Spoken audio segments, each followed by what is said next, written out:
શ્રી કૃષ્ણ, જય માતાજી, હર હર મહાદેવ। આજે આપણે નાગપંચમીની વ્રત કથા વિધિ જાણશું। જય નાગદેવતા કી જય। નાગદેવતાની કથા વિધિ।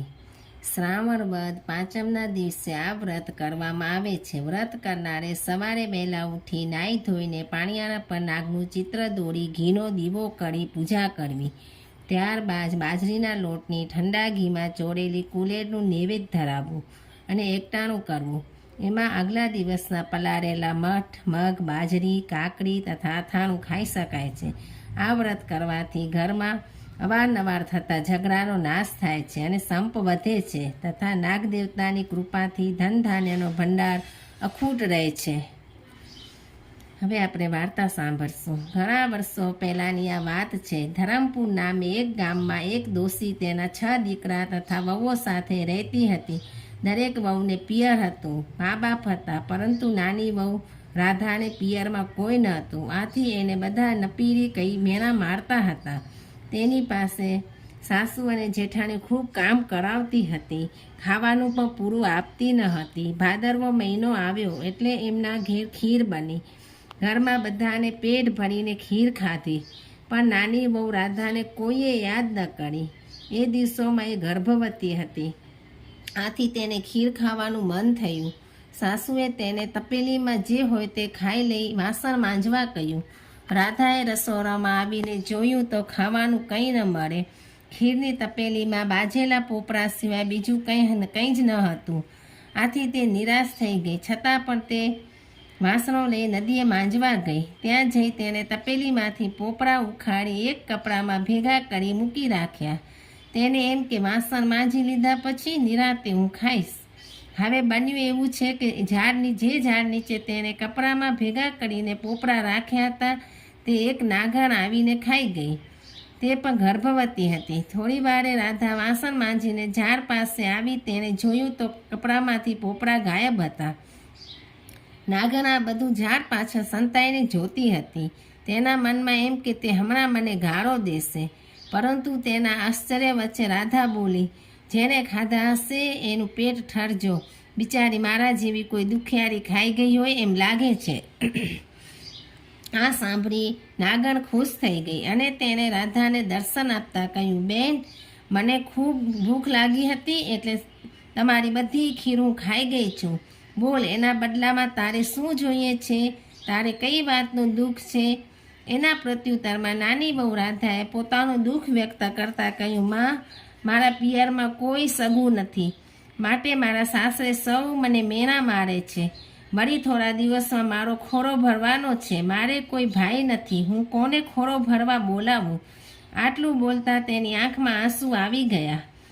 નાગરનું દિલ રવી ઉઠ્યું। તેણે રાધાને સાંત્વન આપતા કહ્યું, બેટી, તું રડીશ નહીં, તારે જરાય ચિંતા કરવાની જરૂર નથી।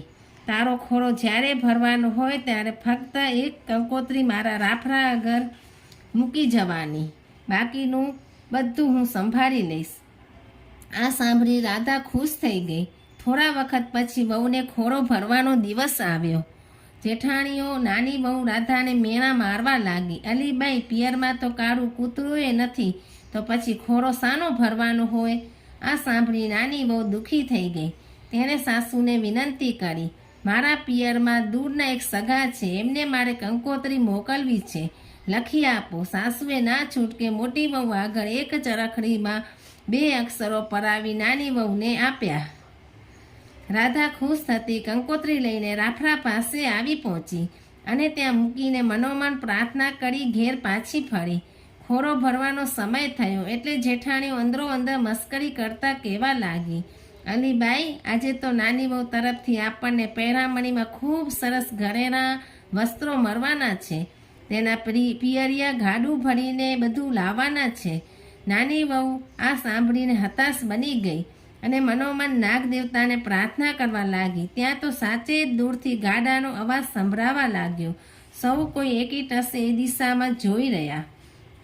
થોડી વારે ગાડા આંગણામાં આવીને ઊભા રહ્યા અને એમાંથી રૂપના અંબાળ સમી નાગણ, નાગદેવતા અને નાગકુમારો ઉતરવા લાગ્યા। તેમની પાછળ 2 નોકરો સોનાની પેટીઓ લઈને ઉતરવા લાગ્યા। ત્યાં ઉપસ્થિત સૌ કોઈ ફાટી આંખે આ દ્રશ્ય જોઈ રહ્યા. તેમની પાછળ અન્ય ગાડા પણ આવીને ઊભા રહ્યા. નાની વહુ રાધાનો ખોરો ભરવાનો હોવાથી નાગકુમારોએ ધામધૂમથી એનો ખોરો ભરાવ્યો. દરેકને પેરામણીમાં સોના, રૂપા, હીરા, માણેકના દાગીના, મામૂલા વસ્ત્રો વગેરે આપીને ખુશ કરી દીધા. ખોરો ભરાઈ ગયા પછી નાગણે સાસુને કહી, વેવા, મારી દીકરીને હવે વિદાય આપો. સુવાવર પતી ગયા પછી 1.25 મહિને હું એને જાતે આવીને મૂકી જઈશ. સાસુ બિચારા શું બોલે એ તો આ બધું જોઈને હબકી જ ગયા. નાગર નાની વહુને લઈને વિદાય થઈ. નાની વહુ નાગર સાથે ગઈ તો ખરી, પણ મનમાં એને મૂંઝવણ થઈ કે આ નાગર મને ક્યાં લઈ જશે. પરંતુ એની શંકાનું તરત નિવારણ આવી ગયું.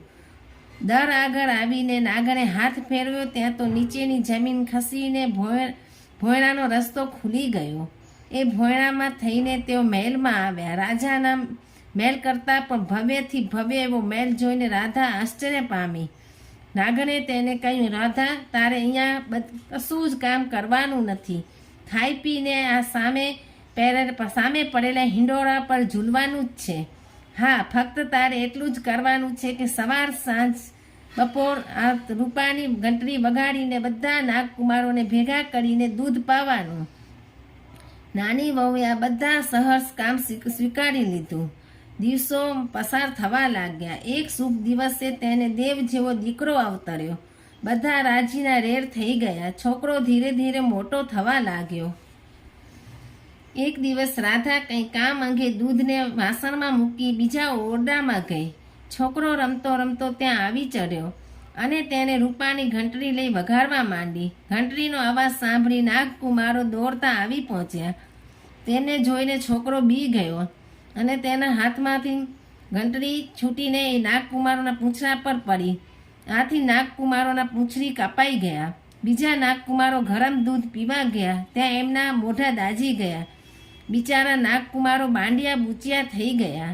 તેઓ છોકરા પર ખૂબ ગુસ્સે ભરાણા અને તેને કરડવા દોડ્યા. એટલામાં રાધા આવી પહોંચી અને છોકરાને તેને બચાવી લીધો.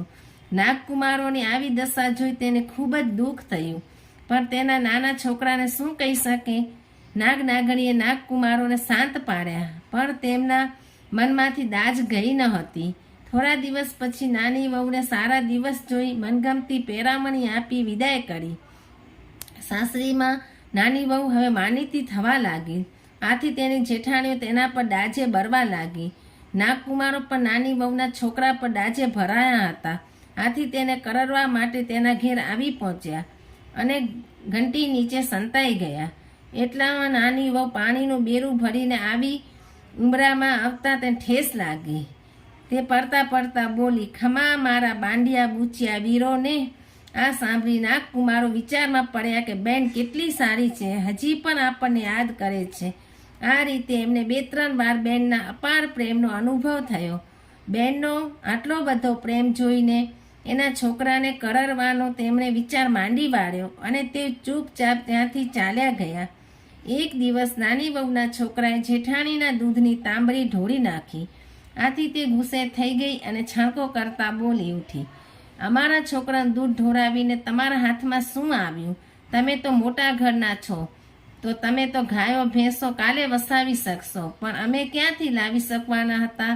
આ સાંભળી નાની વહુને ખૂબ દુઃખ થયું ને એ જ દિવસે છોકરાને લઈને નાગમાતા પાસે આવી પહોંચી અને પોતાના દુઃખની વાત કહી સંભળાવી. નાગમાતાએ તેને આશ્વાસન આપીને બીજે દિવસે નાગકુમારોને ગાયો લઈને તેની સાથે મોકલી આપ્યા. તેમાંથી કેટલીક ગાયો જેઠાણીઓને પણ આપી દીધી. આથી તેઓ ખૂબ ખુશ થયા. આખા ઘરમાં આનંદ છવાઈ ગયો. હે નાગદેવતા, જેવા નાની વહુને ફળ્યા એવા સૌને ફળજો.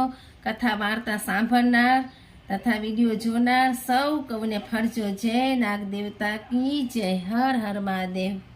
જય શ્રી કૃષ્ણ. તમને આવી ધાર્મિક કથા વાર્તાઓ સાંભળવી હોય તો આ મારી ચેનલને લાઈક કરો, શેર કરો અને સબસ્ક્રાઈબ કરો. જય માતાજી. હર હર મહાદેવ.